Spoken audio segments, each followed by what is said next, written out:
Which pitcher is going to record a win on Thursday? Which home team is undervalued on the money line? We've got the answers to both of those questions coming up.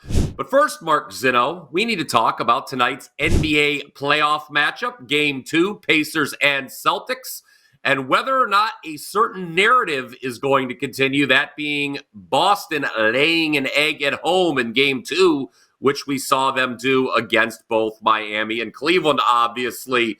What do we think about tonight? Can they cut? The spread is pretty much the same as it was in Game 1 against Indiana, which they did not cover.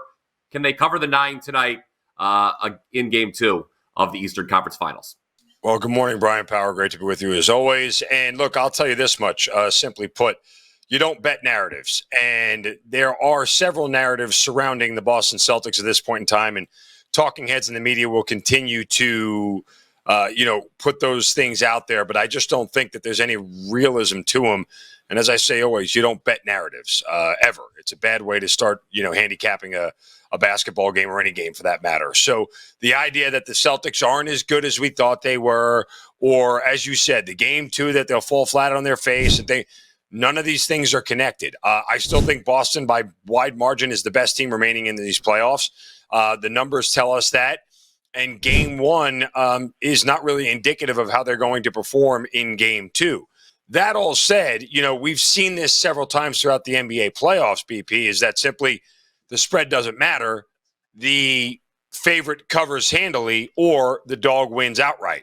And this is one of these spots where I think that's really what you have to decide, what you believe, whether Boston will bounce back and sort of, snap out of it after a wake-up call in Game 1 in a game that, for all accounts, they should have lost and could have lost easily, or will they end up, bouncing back and being the team that we thought they were?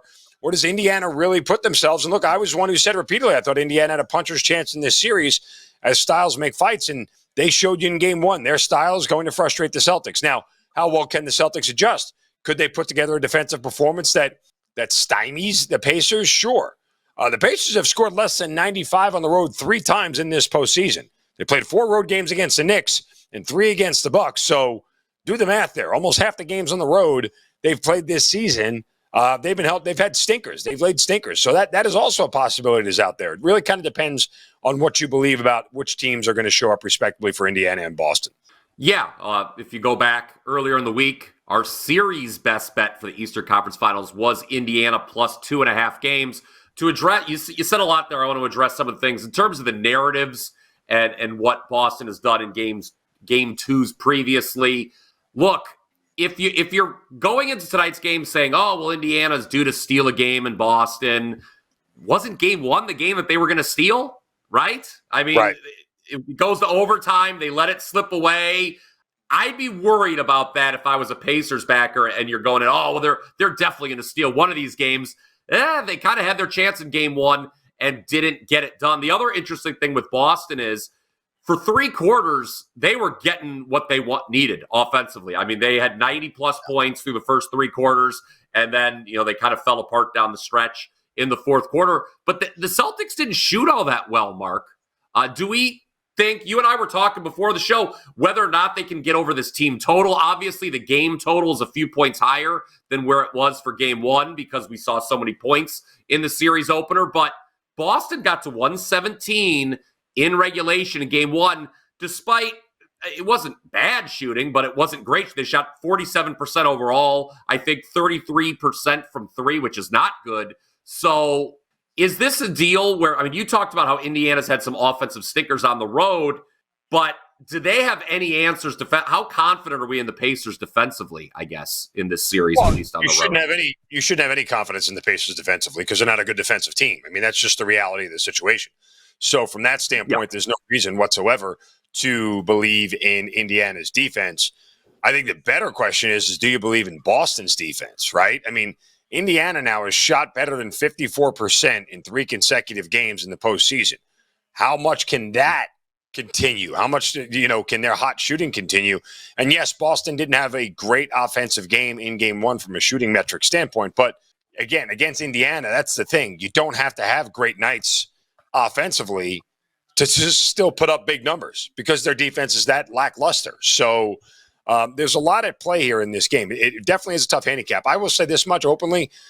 As far as the over is concerned, I think a 4-point raise from game 1 to game 2 is probably more than I would want to go to. I'm not going to bet the under again because of Indiana's defense, but there's that window is big enough for me to go, yeah, it could land 222, 223 and not get over.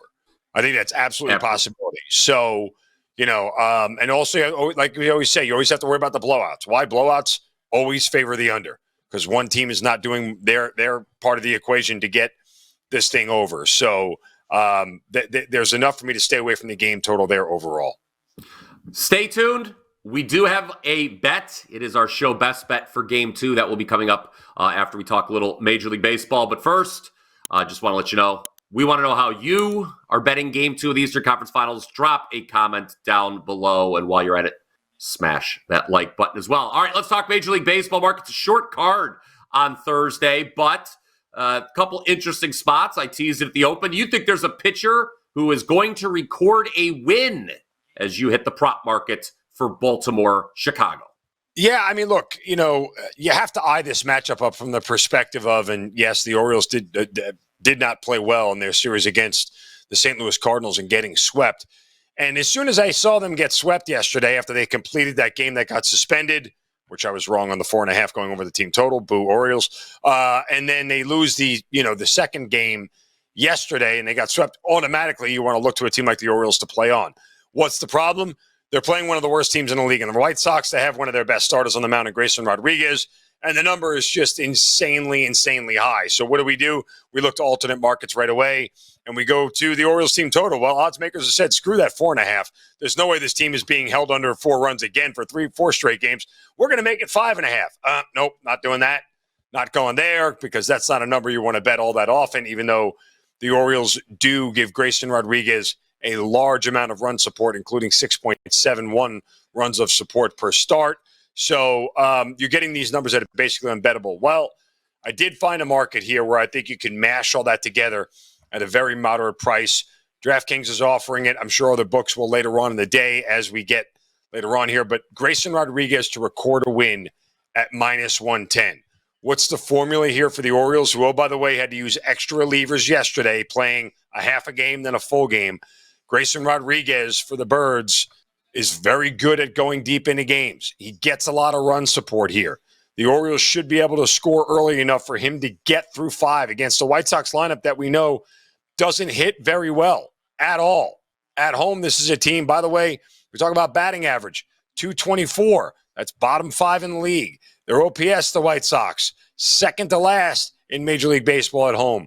Their WRC plus, second to last in Major League Baseball at home. So this sets up nicely here for Grayson Rodriguez to have a good start, for the Orioles to bounce back offensively, and their bullpen, which, oh, by the way, is better than the White Sox bullpen, should be able to close the door here and get Grayson Rodriguez a win. So I think we found a way to bet this thing at a moderate price here. Grayson Rodriguez to get a win, -110. We don't have to lay the -1.5. The Orioles are only 10-9 on the run line on the road this year.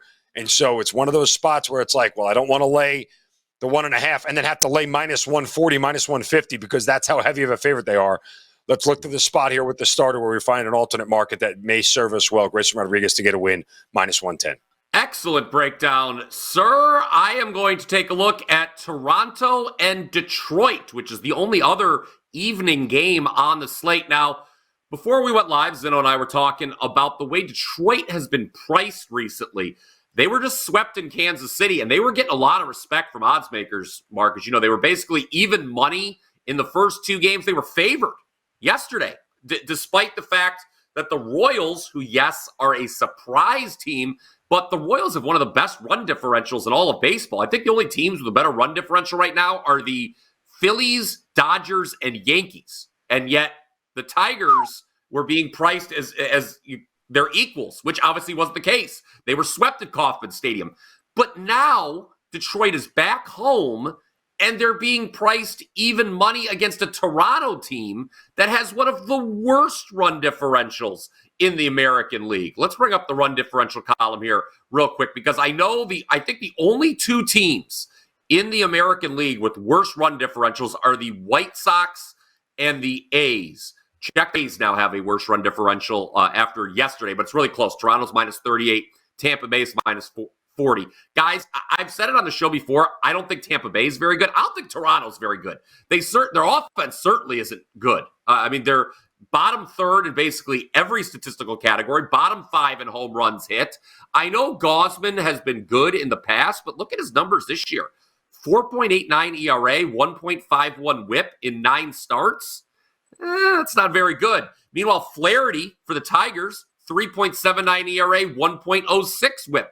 I think the Tigers have the edge of the bullpen. Now, the Tigers have their own offensive issues they need to work out. But again, Mark, I just look at this as in comparative pricing. The Tigers were being priced as Kansas City's equals. That was wrong. Okay, obviously with the benefit of hindsight, but they're better than Toronto. I think Detroit is a better team than Toronto, so I will take them minus 110 at home in the series opener to get the job done. All right. Mark Zinno, his half of the double play is Grayson Rodriguez of Baltimore to record a win. Mine is the Tigers minus 110.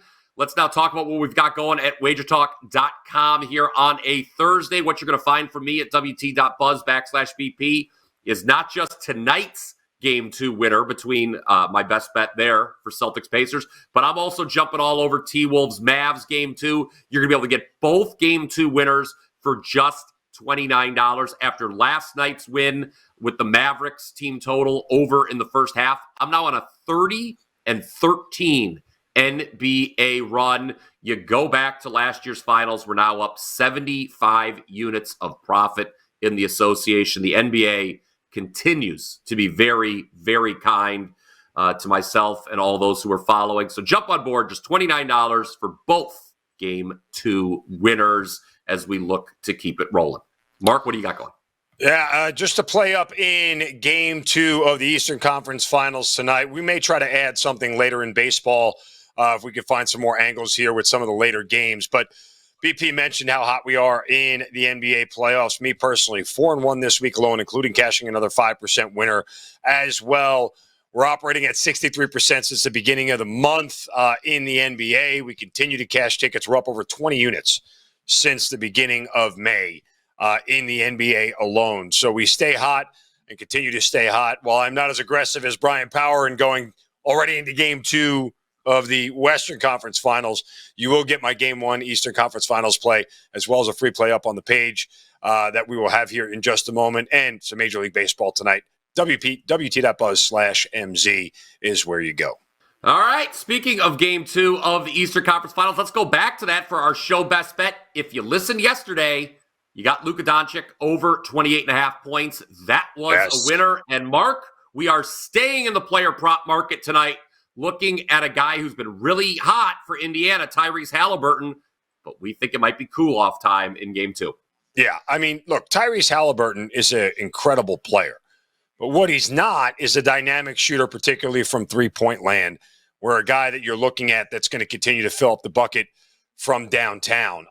In his last 2 games, he's made 6 3-pointers each, going 6 for 12 in Game 7 against the Knicks and 6 for 14 in Game 1 against the Celtics. Well, there's not really a track record there for that to continue. He made 7 and 6 against the Knicks in Games 2 and Game 3, then only made 4 the following game and only scored 20, and that was a home game no less. If you look at his road games in the playoffs, on the road this year, he scored 9, 12, and 16 against the Pacers. Against New York, he scored 6, 34, and 13, and he scored 25 last night. So he has not gone over this number all that much on the road. I think the Pacers are due for some shooting regression overall. I think that Tyrese Halliburton is due for some shooting regression after 2 incredibly good back-to-back games. From a shooting standpoint, the Celtics defense locks him down. And the fact that odds makers have put this number, BP, at 18.5 sort of tells me that he is more likely to have a bad shooting night than a good one, a lower scoring night than expected. I like Tyrese Halliburton to go under 18.5 points tonight in Game 2 of the Eastern Conference Finals. Yeah, and another thing is there's only so many points to go around within a team. And I think there's other guys for Indiana that may score tonight. Guys like Obi Toppin, Miles Turner, I think is going to have a big series as well. Siakam could have a bounce back. So don't be surprised if it's just a case of not just cold shooting from Halliburton, but maybe his teammates producing more and that just having a negative impact on his point total as well. So Tyrese Halliburton under 18.5 points is your show best bet. Let us know what you think of that down in the comments section below. Again, if you'd be so kind, if you like what you heard today, smash that like button, give us the old thumbs up, and make sure you're subscribed to the WagerTalk YouTube channel. That way you don't miss any of our exclusive sports betting content. All right, another show in the books. He's Mark Zinno. I am Bryan Power. And until next time, let's catch some tickets.